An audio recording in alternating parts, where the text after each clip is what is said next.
Bird had more to say this time. He trash-talked Laimbeer on the floor, suggesting Boston was going to sweep Detroit. And after the Pistons actually won Game 3, Bird and the Celtics accused the violent Fowler of drawing fouls the other way by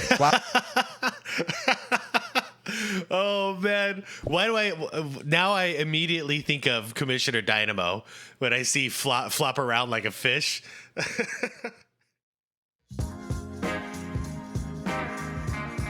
All right, welcome back to another After Dark, everyone. Hope you guys are having a good evening so far. I wanted to check out this video. This is another one from Secret Base. And since we touched on Bill Laimbeer recently, I wanted to check out this story, which is titled, Larry Bird and Bill Laimbeer have genuinely hated each other for 30 years. And yeah, that much I do know. I know the hatred is still very strong between these two. And I know Bill Laimbeer just has like zero regrets. He said it clear, like, I have zero regrets about anything he's ever done in the league. So I was very interested to see how this is going to go down. But as always, I'm going to link the original video from Secret Base down below in the description if you want to check it out. I highly suggest the channel. I've been honestly a fan of theirs for a couple of years now, just every once in a while watching one of these stories at night. And I always love it. They've got a good way of storytelling for something that can be considered a simple story, but telling all the background stories, and I'm just a huge fan. But anyways, I'm going to link that down below if you guys want to check it out. Everybody else, please leave a like to this video. I appreciate you all so much. Let's kick back and enjoy this story together, all right? Bust out your popcorn, grab a drink. Let's kick back and relax. Here we go. If you know one thing about Larry Bird's relationship with Bill Laimbeer, it's probably this incident from 1987, when Laimbeer put a hard foul on Bird, and Bird threw a basketball at Laimbeer.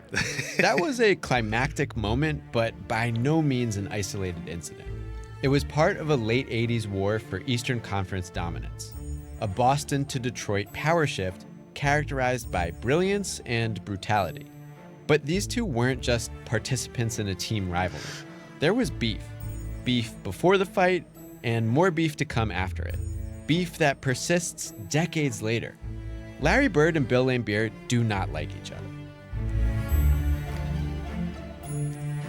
Is it just me, or hearing the word beef like 4 times in a row makes me want a freaking burger? The late 70s was an awesome era of college basketball in the state of Indiana. Yep. Bird and Laimbeer entered it from very different directions.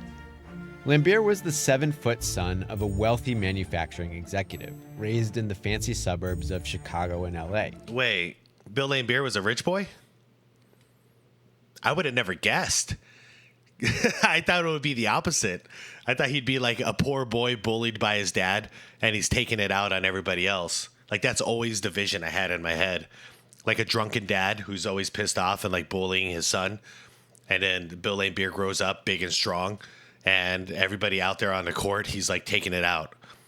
That was just like, I fabricated that whole thing in my brain, but I had it completely opposite. So he's a rich boy. He played 4 years at Notre Dame simply because he could. Laimbeer helped the Irish reach their first Final Four in 1978, but he was set for life with little motivation to become a great pro player. Wow. That hardly changed when the Cleveland Cavaliers drafted him with the 65th pick in 1979. Bird was the 4th of 6 siblings who grew up poor in small-town Indiana. Bobby Knight recruited Bird to play at Indiana University, but the overwhelmed and homesick 17-year-old dropped out before his freshman season even began. Bird ended up enrolling at much smaller Indiana State and played so brilliantly there that the Boston Celtics drafted Bird 6th in 1978, even though he planned to stay for his senior year. Yeah, I remember that. In which the Sycamores made the 1979 NCAA Final versus Magic Johnson's Michigan State. Bird and Laimbeer didn't really cross paths in college, but Larry definitely knew about Bill, if only because Laimbeer was one of his mother Georgia's favorite players. Cool, so let's jump ahead to 1985. Bird was at this point already an era-defining superstar, already a 2-time champion with the Celtics, who'd wrested Eastern dominance back from the Sixers, then taken down the mighty Lakers in the '84 finals. Bird held reigning regular season and finals MVP over his friend and rival Magic. Larry was on top of the NBA. Laimbeer wasn't doing so badly. Hold on. Boston Celtics most valuable player. I was gonna ask if this is back then, if this was the finals MVP or the regular season MVP. I think that's the regular season MVP, though. Correct me if I'm wrong in the comments, please. Magic. Larry was on top of the NBA. Laimbeer wasn't doing so badly for himself either.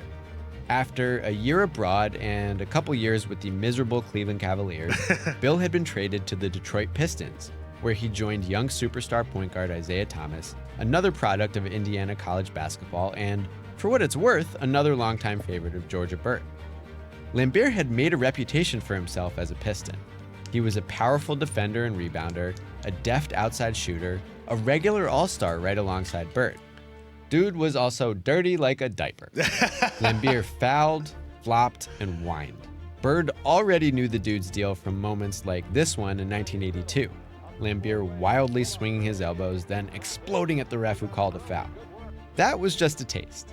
Beginning in '85, Bird would get heavy, near-annual doses of the Bill Laimbeer experience. The Pistons and Celtics played 5 playoff series in 7 seasons. 4-2, 4-3. Oh, yeah, that's just when this was championship Pistons, 89, 90. 2-4. Yeah, that was when Bird was done by this point. Interesting. Yeah. For the East, the torch did get passed from the Celtics to the Pistons and then to the Bulls right here by 91. With Boston holding the upper hand early on, Detroit taking over at the end of the decade, and both submitting to Michael Jordan's Bulls in the early 90s. But yeah, that initial power struggle got rough. The Celtics crushed Detroit in Game 1 of the '85 Eastern semifinals. In the second half of what would be another Pistons loss in Game 2, what is that? A frustrated Laimbeer hit Bird with one elbow on a pump fake, then another one that left Larry bleeding from his chin. Bird immediately came the other way, demanded the ball from Ray Williams, then buried a jumper. Bang! And he wasn't done, despite the blood collecting on his jersey. In the fourth quarter, Bird scorched each of Laimbeer's teammates. I'm sorry. Guys, young people watching this right now, we were not exaggerating how physical the game was back then. See this? This is pre-HIV time. So you're bleeding on your jersey? Who cares? Keep playing. There was no reason to stop the game. There's no reason to change the jersey. You bled? It was a regular occurrence. No big deal. Keep going. Okay? It's a different world. Different world, kids. On his jersey. In the fourth quarter, Bird scorched each of Laimbeer's teammates to reach 30 points. Then 34. And I'm sorry, when I say there was no HIV back then, it means it wasn't on the forefront back then. That became in the forefront when Magic Johnson contracted HIV, and then we took this very serious. But back then, it wasn't really a thing. I'm not saying it didn't exist, but it wasn't a thing in professional sports that was a concern back then. 36. 38. Bird finished with 42 points, 17 of them in the fourth quarter of that second victory. That's a statement. He was coy about the incidents that got him going. Yeah, the Pistons got away with a few elbows, but mostly it was the Celtics getting Larry the ball down low. He did note that Laimbeer wasn't playing well and seemed frustrated. Well, Big Bill turned around and dominated Game 3. He led Detroit with 27 points and got into it with Boston big man Robert Parrish. Damn. Bird had more to say this time. He trash-talked Laimbeer on the floor, suggesting Boston was going to sweep Detroit. And after the Pistons actually won Game 3, Bird and the Celtics accused the violent fouler of drawing fouls the other way by flop. Oh, man. Now I immediately think of Commissioner Dynamo when I see flop around like a fish. It's because those damn videos where he has the fish flopping around and the dolphins flopping around and the sound effect. I'm sorry, I'm getting sidetracked. Anyways, Bill Laimbeer is going to flop around like a fish out of water every time he gets a chance. Yep, that's what we say about LeBron now, Mr. Larry Bird. Flopping like a fish out of water. Bird said refs favored Laimbeer, that he got all the calls. And he specified that the other Pistons were fine. It was Laimbeer and Laimbeer alone with whom the Celtics had a problem. Laimbeer said the accusations and mockery didn't bother him, but he fired back, calling the Celtics cocky. And this on the same day, reporters spied Bird impersonating Laimbeer on the practice floor. Detroit took Game 4 to tie the series, and Laimbeer accosted the guy who'd predicted a Boston sweep and shouted, "Where's your broom now, guy?" From there, things cooled down a bit. Boston won the series in 6 games and went on to rematch the Lakers in the finals. Laimbeer was chastened and never messed with Larry and the Celtics again. Just kidding. Yeah, Detroit right. got Laimbeer a new fouling companion, Rick Mahorn, in the summer of '85. Rick Mahorn. Here are those two giving Larry a nice thump in November of that year. When Larry found out Bill had been left off the '86 Eastern All-Star team after making it 3 straight years, he said, "Good, now I won't have to worry about him saying, 'Hi, Larry,' and me having to say, 'F you, Bill.'" Bird definitely wasn't shy about his feelings toward Laimbeer. When SI's Jack McCallum asked the Celtics about their foe in '86, Bill Walton wouldn't let his response be printed. Parrish said, "If you can't say something nice about someone, then don't say anything." Bird delivered the blunt answer everyone else was withholding. Yeah. "We don't like him that good." Yeah. Well, Bird and friends were lucky to avoid his company that postseason. Detroit lost in the first round, so Boston didn't have to battle Laimbeer and the Pistons to win their way to the '86 championship. By the way, now that I'm older, I wish I would have known this when I was younger. That's actually like the worst thing you can say to somebody. I think it's like that'll just it makes the statement so clear, bro. I don't like you. Just leave it at that. Say what you want to say. I don't like you, so I don't want to talk to you. I'm out.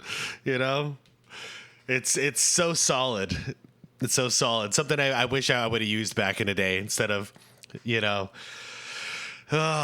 with the BS. Just, man, I don't like you. So it's like, stop all this nonsense, all this circus crap. Like, you're not going to make me like you. Like, I don't like you. The more you do, the less I like you. No such luck the next season. The Celtics and Pistons met in the 1987 Eastern Conference Finals, and it was not a cordial meeting. Not with the man Michael Jordan had just dubbed the NBA's dirtiest player involved. Just like in '85, the Celtics took care of the first 2 games at home. So just like in '85, Laimbeer made his presence felt in Game 3. The climax of a tense and violent Pistons victory arrived when Bird pump-faked Laimbeer into the air, Oh, man. and Laimbeer came down with a sledgehammer. God. Bird was not Yep. pleased and had to be pried off Laimbeer in a dog pile. So Larry found himself a long-range weapon and pegged Laimbeer with the basketball. Yep. You won't let me punch him anymore? I'll hit him with the ball. Laimbeer got ejected for starting the fight. Bird got ejected for the ball throwing. The Pistons went on to win that game, and now the real game was afoot, the beef game. Bird was still fuming in the locker room. He reminded everyone of what MJ said, then went in on Laimbeer. Yeah, I mean, I know whenever I cover this topic, there's a lot of old school Pistons fans who will defend Bill Laimbeer. But I just got to say, you guys, I get it, because that's your team, that's your guy. But when everybody else in the league is talking about what a dirty POS he was, I think they all got a point, and we all saw it. I'm over here in Arizona, and I didn't have a horse in the race at that time because our team sucked. But I mean, we didn't suck, but we didn't have a title chance. So I was just watching, and I actually liked the Pistons, but I couldn't stand Bill Laimbeer. I couldn't stand him. He was just the dirtiest player I've ever seen. Like, yeah, I still stand by that. Like Draymond's, we got, I can't think. There's somebody else that's on my mind. But like we got players like Draymond, Joel Embiid and stuff nowadays that are really dirty. But nobody, Bill Laimbeer, you take the cake still in my mind. But yeah, when you got everybody in the league and everybody even not playing in the league, spectators saying the same thing about Bill Laimbeer, it's got to be true.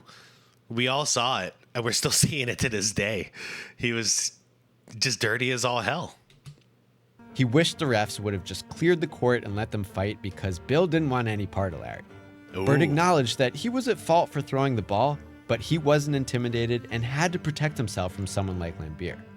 The opposing recollection was vintage Laimbeer. "I didn't do a thing. I was trying to break his fall, and Larry just came up swinging. I was victimized by my reputation." That's so like a LeBron James kind of thing. We all saw the footage. We saw. And Bill Laimbeer jumped up in the air and tackled the guy frontal. All right, like that could have like cracked the skull, like from Larry Bird falling backwards. Like Larry Bird didn't just start swinging at him for no reason. You do that in self-defense.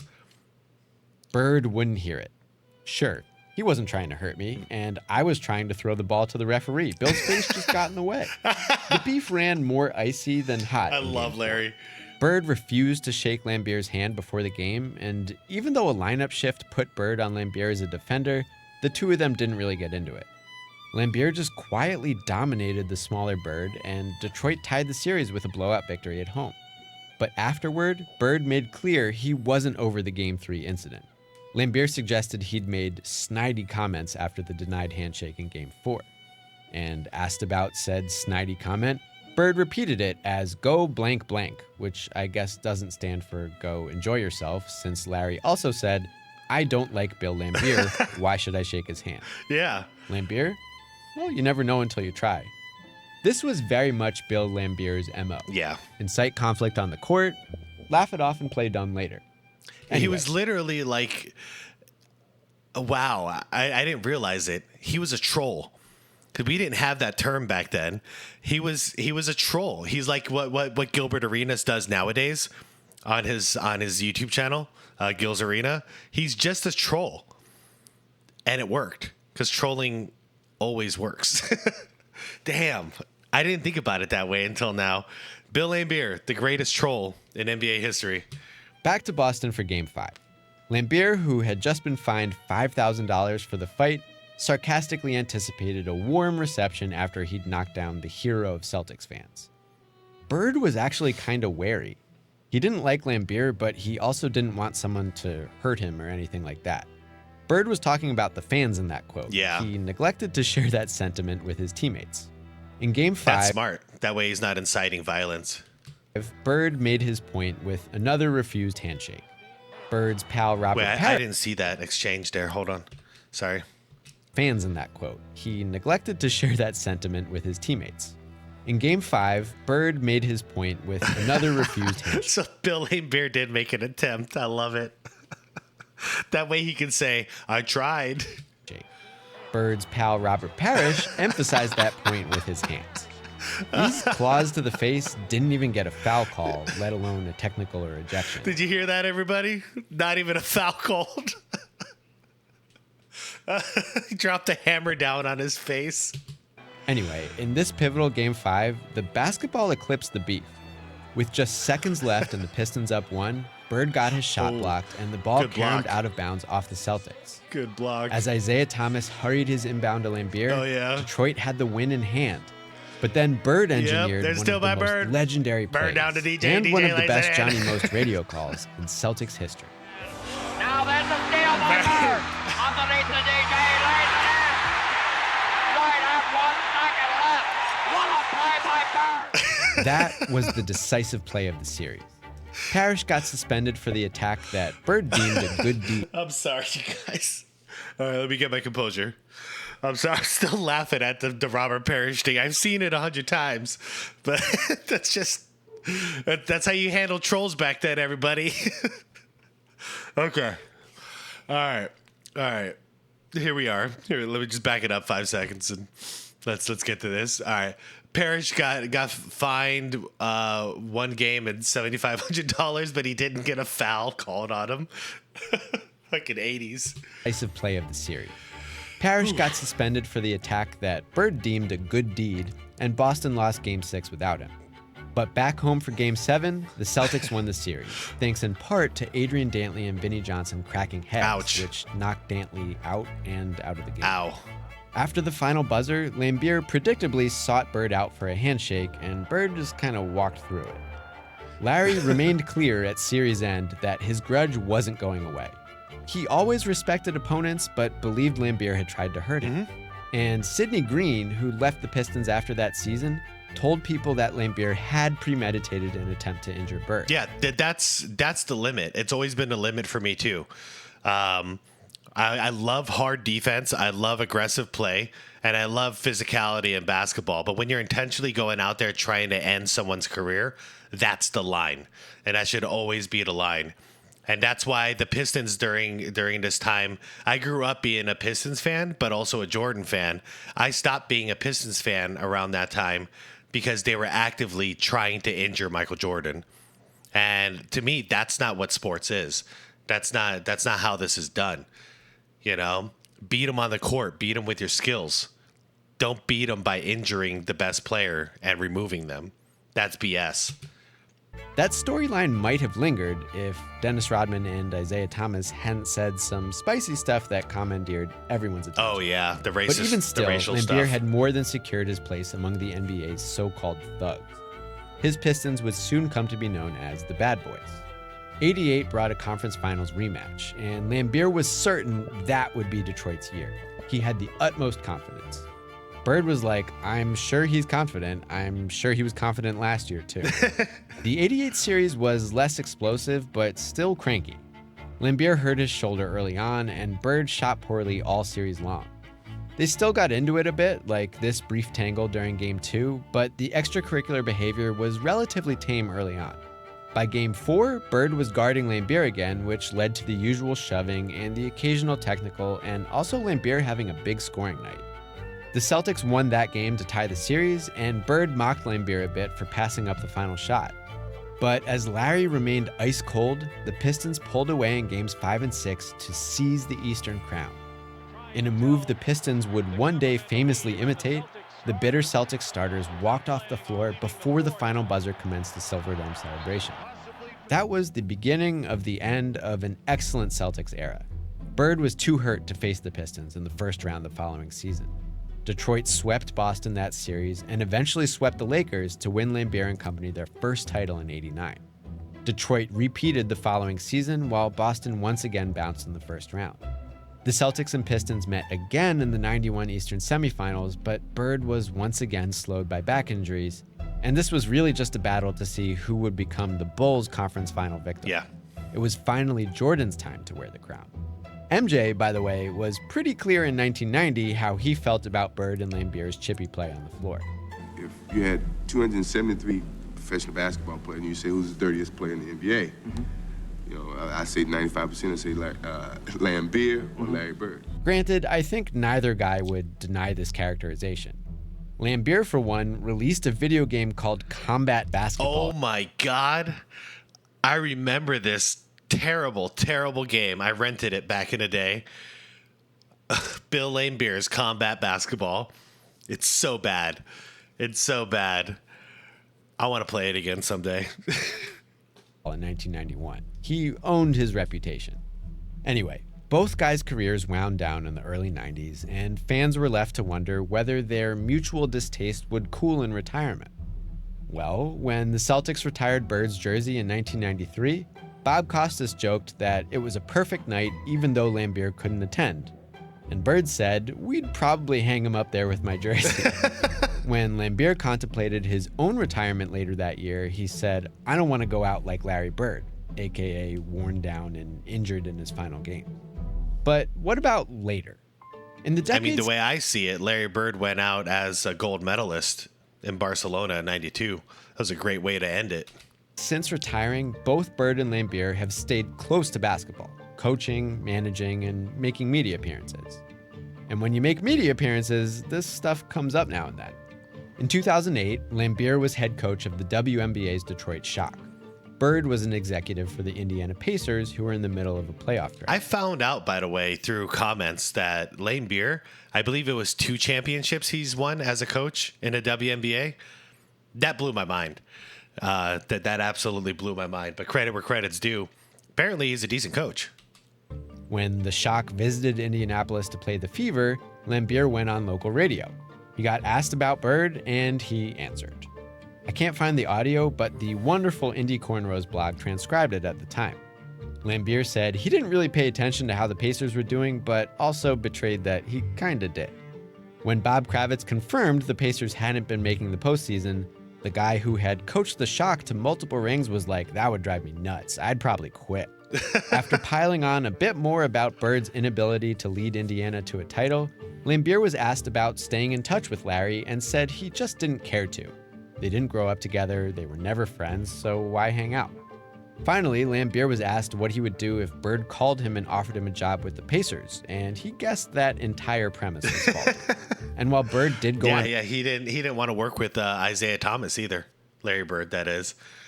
And by the way, to defend Larry Bird as a coach, still to this day, in my opinion, the best coach the Indiana Pacers have ever had. Comment down below if you're an Indiana fan, and if you think I'm wrong about that. I think he was a great coach for Indiana.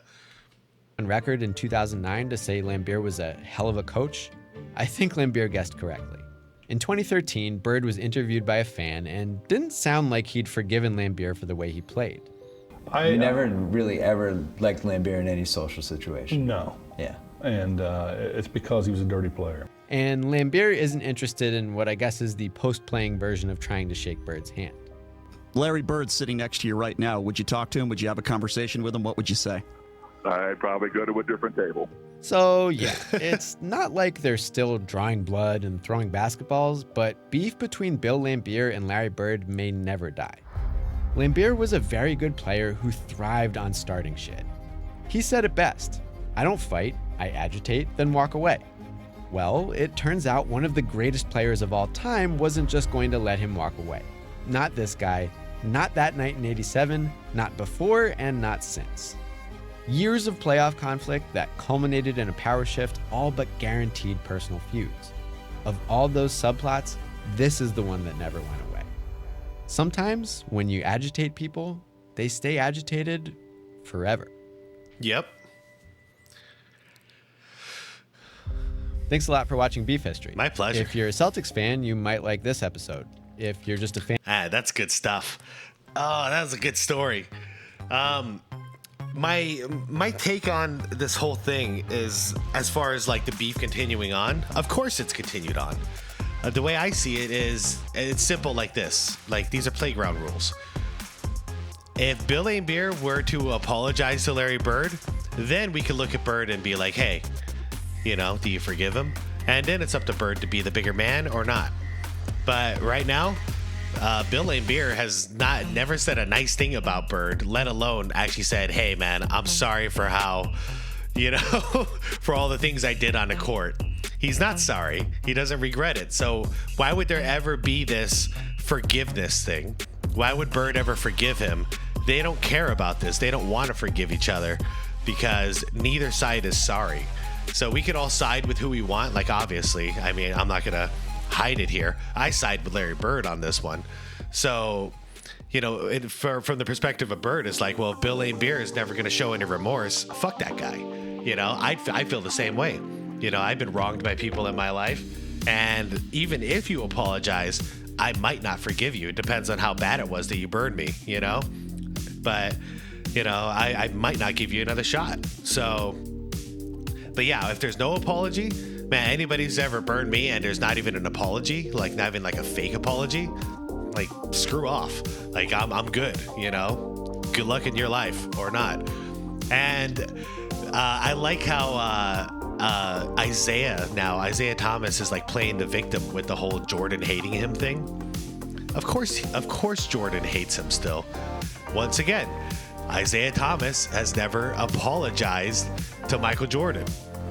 You know, he didn't apologize that for years he was trying to injure him.